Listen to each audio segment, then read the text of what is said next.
이 305개인가요?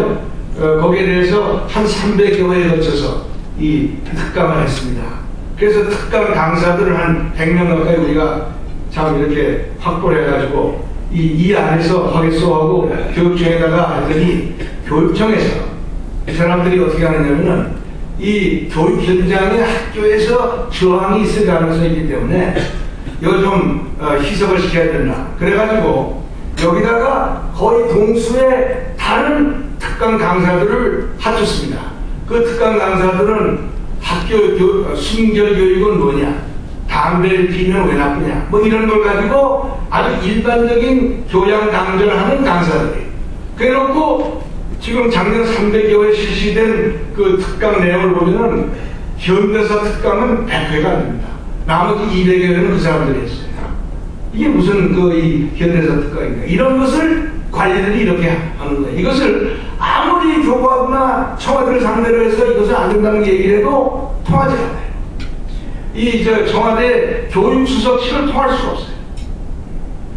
호응이 없어요. 이래가지고 결국 이제 이렇게 돼서 금년에 이 사업이 넘어옵니다. 넘어와서 금년에 이제 실시를 해야 되는데 지금 새 학기가 시작돼서 한 달 이상이 지났죠? 아직 시작을 못합니다. 왜냐하면은 지금 서울시 교육청에서 정전식으로 하자 자꾸 그럽니다. 안 된다. 정전식으로 하려면 할 필요가 없다. 그러니까 이 현대사 특강은 아예 우리한테 프로젝트로 다 달라. 이런 지금 줄다리기가 지금 진행되고 있어서 착수도 못하고 있습니다. 지금 우리 정부 안에, 정부 안팎에 소위 이런 인적 어떤 이 내용이 이렇게 되어 있습니다. 이런 것이 교과문 그렇습니까?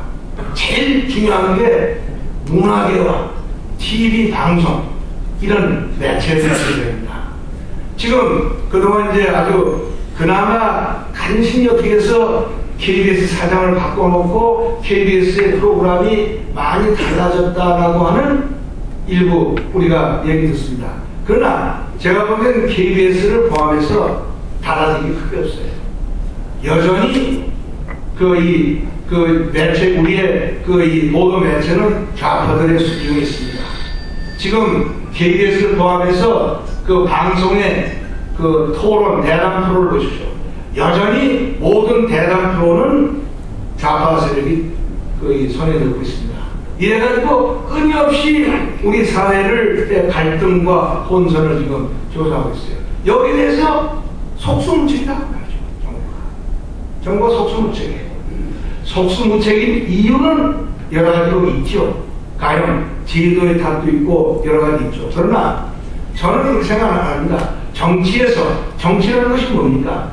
저는 정치는 법을 초월한다고 생각합니다. 만들어내는 게 정치예요. 만들어내는 게 정치입니다. 필요한 것은 어떤 길을 가든지 그걸 만들어내기 위해서 체제 구축을 하는 것이 정치의 묘미다 저는 이해합니다. 그런데 그런 부분에서 답답할 정도로 어떤 가시적인 움직임이 지금 이루어지는 것이 없어요. 가령 요 근자에 한나라당에서 일어나고 있는 일들을 봐도 그렇습니다. 근데 이게 무슨 문제가 있느냐? 저는 그렇게 생각이 듭니다. 제가 이제 가까운 동료들하고 재작년 대선 전에 그런 이 담론을 많이 했습니다. 이건 어떻게든지 정권 교체를 해야 되고 정권 교체를 하기 위해서는 이명박 후보를 당선이 되도록 우리가 노력을 해야 된다. 그러나 이명박 후보가 당선되는 것이 우리가 말하는 문제 해결을 보장해 주지는 못할 것 같다. 왜냐?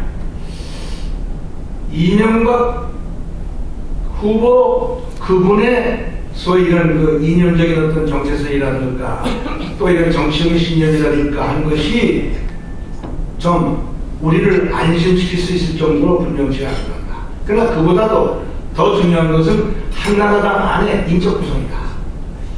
한나라당 안의 인적 구성이 아까도 말씀드린 것처럼 사실은 지난 10년 동안에 이 좌파 정권 안에서 일어난 현상 중에 하나지만은 한나라당 인적 구성하고 한나라당이 정권 교체를 한 상대당인 지금 민주당이 인적 구성하고 사실 다른 게 없단 말이죠.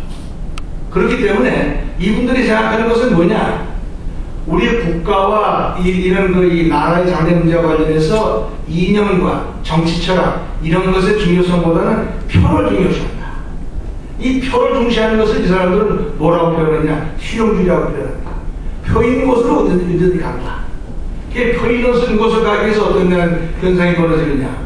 놀라운 현상이 벌어집니다. 우리가 학교에서 종교적 문제 가지고 참 이렇게 문제시하고 있는데 이 각 지역구의 그 소위 정치 일선에 가보면은 한나라당 의원들이 정교조 교사들하고 굉장히 사이좋게 지냅니다. 왜냐하면 정교조 교사들이 그런 걸 잘합니다. 잘하고 그리고 정교조 교사들이 표를 가지고 있다고 생각하니까 표를 가지고 있는 사람들한테는 약한 게 한나라당이에요. 아주 대표적으로 약한 것 같아요. 그러니까 이 소위 표를 보는 정치 행태 때문에 이런 현상이 생기고 있다고 하죠. 그래서 사실은 정권 교체는 해야 되고 정권 교체가 일어난 뒤에 한나라당 안에서 가급적이면 바로 이런 이 정치 철학 문제, 이 국가관 문제 이런 걸 가지고 일대 그 논쟁이 일어나든지 해가지고 좀 한나라당이 제2의 탄생을 할 수 있도록 하는 어떤 그 이 변화가 생기든지 안 그러면은 사실은 한나라당이 분당이 되는 것 아니냐. 그래가지고 이렇게 아주 표로서만 정치를 인식하는 분들하고 그래도 나라의 장래를 위해서는 이 소위 그 이념과 국가관과 이런 문제를 가지고 하나의 그 이 국민을 끌어가는 그 어떤 지도력을 발휘해야 된다는 생각하는 세력하고 좀 나뉘어가지고 그래야만 그 다음 선거에서 우리가 그야말로 어떤 그 이 기대를 걸 수 있는 현상이 나오는 것 아니냐 하는 얘기를 아주 뭐 책임없이 많은 얘기를 나눈 적이 있습니다. 그러나 지금은 그런 논의도 의미가 있겠느냐 하는 생각을 많이 합니다. 왜냐? 지금 이제 한나라당이 지금도 친이 친박 타령입니다. 그런데 저는 이제 친이도 친이지만은 친박의 문제가 있는 것 같아요. 박근혜 전 대표께서 과연 박근혜 대표가 생각하는 국가관이 뭔지 모르겠어요. 그리고 그분도 가령 이 표몰이 하는 데는 아주 굉장한 이 신통력을 발휘하는 많은 현장을 우리가 목격했지만, 그러나 이분이 우리나라를 어디로 끌고 가려고 하는지 거기에 대한 뭘 밝히는 걸 들어본 적이 없는 것 같아요. 저는 없습니다. 뭐 몇 번 개인적으로 만나서 그런 문제를 좀 추구해 본 적이 과거에 있었습니다만은 만족스러운 대답을 들은 게 없어요. 그 실제로 그 언행 면에서도 거기에 대한 어떤 그 신뢰성을 주는 언행이 없어요. 그런데 지금 이제 우리가 지금 겪고 있는 이 혼란의 큰 원인 중에 하나는 정치에서 지도자가 지도력을 발휘를 못하거나 안 하는데 큰 원인이 있습니다. 우리는 지금 어디 깃발이 어디 있는지 모릅니다. 깃발이 있어야 여기서 사람들이 모이고 또는 그 깃발을 무너뜨리기 위해서 상대편을 모이고 하는 소위 이제 이 세력 결집이 일어나는데 지금은 그런 깃발이 있는 곳을 우리가 전혀 발견할 수가 없어요. 이게 참 그야말로 답답하게 만드는 우리가 처해 있는 현실이 아닌가 싶습니다.